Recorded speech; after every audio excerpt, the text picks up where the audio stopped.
பண்ணியாச்சு. ஸோ இந்த கேமரா தான் இதில் இம்பார்ட்டன்ட் ஃபீச்சரு. அண்ட் இதில் ஒரு பேட்ரி கொடுத்துருக்காங்க. இந்த பேட்ரி சார்ஜ் போட்டு இன்செர்ட் பண்ணி ரிமூவ் பண்ணுற மாதிரி தான் இருக்கும். ஸோ இதில் இந்த பின் கொடுத்துருக்காங்க, சார்ஜர் பின். இந்த சார்ஜ் கம்ப்ளீட் ஆனோன்னா அந்த லைட் ஆட்டோமேட்டிக்காக ஆஃப் ஆகிடும். ஸோ ஈஸியாக ரிமூவ் பண்ணி இன்செர்ட் பண்ணுற மாதிரி தான் கொடுத்துருக்காங்க.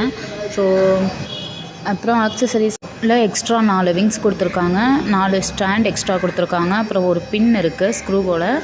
ஸோ இந்த ஸ்டாண்டை நல்லா ஸ்ட்ராங்காக ஃபிக்ஸ் பண்ணிட்டா ட்ரோன் பறக்கும்போது எங்கேயும் மோதி ட்ரோனு டேமேஜ் ஆகாதவாறு சேஃப்டியான ஒரு டூலாக இதை கொடுத்துருக்காங்க. ஸோ இதை மாட்டுறதும் ரிமூவ் பண்ணுறதுமே ஈஸியாக தான் இருக்குது.